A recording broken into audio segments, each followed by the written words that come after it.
বিসমিল্লাহির রহমানির রহিম।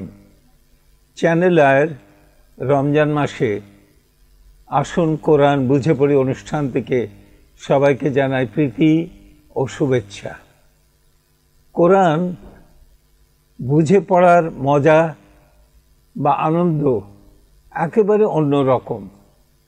আমরা অনেকেই কোরআন পড়ি কিন্তু এর অর্থ বুঝি না।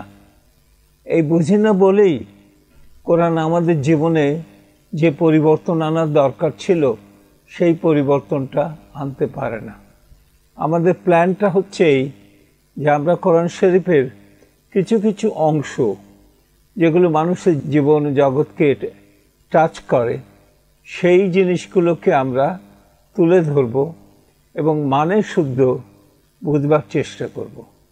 প্রথমেই আসি সূরা ফাতিহার দিকে। সূরা ফাতিহা হচ্ছে একেবারে কোরআনের গোড়া।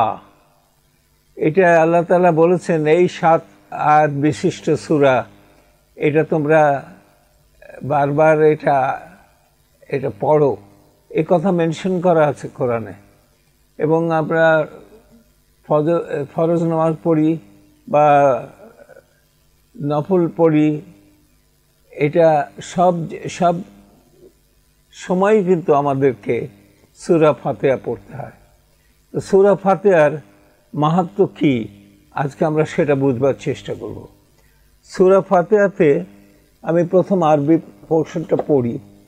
বিসমিল্লাহির রহমানির রহিম, আলহামদুলিল্লাহি রাব্বিল আলামিন, আর রহমানির রহিম, মালিকি ইয়াউমিদ্দিন, ইয়াকা না'বুদু ওয়া ইয়াকা নাস্তাঈন, ইহদিনাস সিরাতাল মুস্তাকিম, সিরাতাল লাযিনা আন'আমতা আলাইহিম গায়রিল মাগদুবি আলাইহিম ওয়ালাদ-দাল্লিন। এখন এই যে কথাটা বিসমিল্লাহির রহমানির রহিম বলছেন দয়াময় পরম দয়ালু আল্লাহর নামে। তো কিসের দয়া এবং উনি কতটা দয়াময় কতটা দয়ালু এটা আমরা আলোচনা করব। কিন্তু তারপরের কথা হচ্ছে আলহামদুলিল্লাহ রাব্বিল আলামিন, প্রশংসা জগৎ সমূহের প্রতিপালক। এখানে রাব্বুল আলামিন বলা হয়েছে, এটা হলো প্লুরাল। তো জগৎ সমূহের প্রতিপালক, অনেক এর আগের অনেক ট্রান্সলেশনে আছে বিশ্ব ব্রহ্মাণ্ডের প্রতিপালক, তো সমগ্র বিশ্বের প্রতিপালক, সমগ্র সৃষ্টির প্রতিপালক এরকম। কিন্তু এটার মানে ইসলামিক ফাউন্ডেশনের যে তর্জমা করেছে সেই কোরআন শরীফটাই থেকেই বলছি। আমরা ওটা অনুবাদ করেছিলাম যে জগৎ সমূহের প্রতিপালক, জগৎ সমূহ। তো আমরা তো একটা জগৎ দেখি, বাকি জগৎগুলো কোথায়?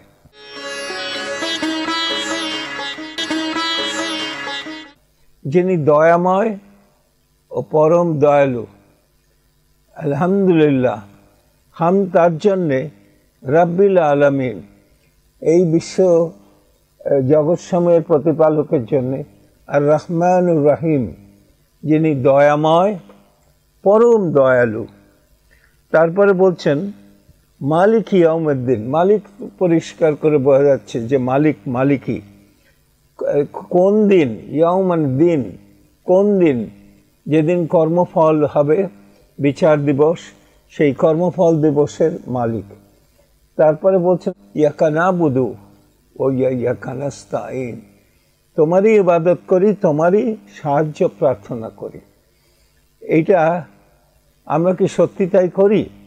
এটা ভেবে দেখার বিষয় যে ডিপেন্ডেন্স এখানে হলো আল্লাহর উপর কমপ্লিট ডিপেন্ডেন্স।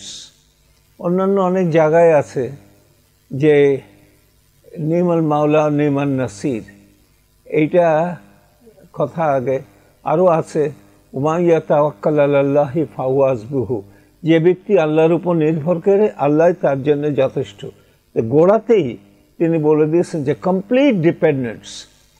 এবং প্রার্থনা শুধু তাকেই করা এবং ডিপেন্ডেন্ট তার উপরে নির্ভরশীল হওয়া। তারপরে বলছেন ইহদিনাস সিরাতাল মুস্তাকিম, সহজ, সিরাত মানে পথ, সহজ পথ আমাদেরকে দেখাও, প্রদর্শন করো। কোন পথ? ওই পথ যেই পথে রেখে তুমি অনুগ্রহ দান করেছে। আর বলছে যারা ক্রোধ নিপতিত নহে, পথভ্রষ্ট নহে, সেই পথে না। অর্থাৎ গায়রিল মগদুবি আলাইহিম ওয়ালাদ-দালিল, মগদুব এখানে গজবের কথা আছে, যে যারা পথভ্রষ্ট, ক্রোধ নিপতিত, তাদের পথে নয়। তো এই সূরাটার যদি আমরা এটা মানে বুঝি, প্রথম কথা হলো যে আল্লাহর চাইতে দয়ালু আর কেউ নাই। আল্লাহ জগৎ সমূহের প্রতিপালক।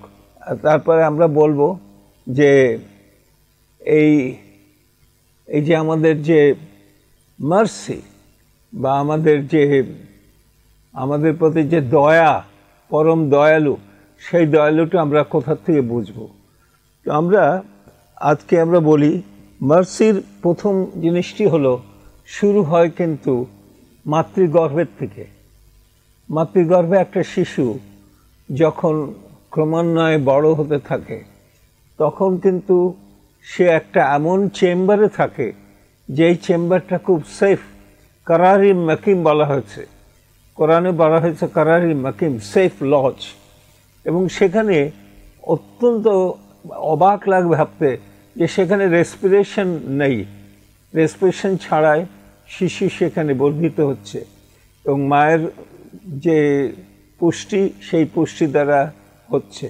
তারপরে যখন সে ভূমিষ্ঠ হচ্ছে একটি সরু প্যাসেজের মধ্যে দিয়ে, যেটা অর্ডিনারিলি মোটে কল্পনীয় নয়।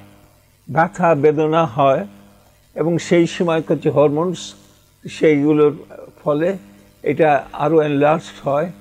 কিন্তু সবচেয়ে বড় কথা, যখন শিশু ভূমিষ্ঠ হয়, মা এত বড় একটা ফিলিয়াল অ্যাট্রাকশন, আল্লাহ তাআলা দয়া করে মানুষের মধ্যে দয়া দেখেছেন, যে স্নেহ দিয়েছেন, যে সঙ্গে সঙ্গে সমস্ত ব্যথা বেদনা ভুলে তখন হাসি মুখে বাচ্চাটিকে কোলে করে।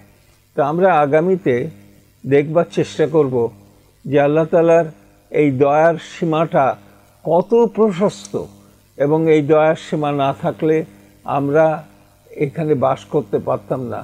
তো এই সূরার এই প্রথমে দয়ার কথা বলবো, জগৎ সমূহের কথা বলবো। এই কথা বলে আজকের এই অনুষ্ঠান এখানেই শেষ করছি। আল্লাহ হাফিজ।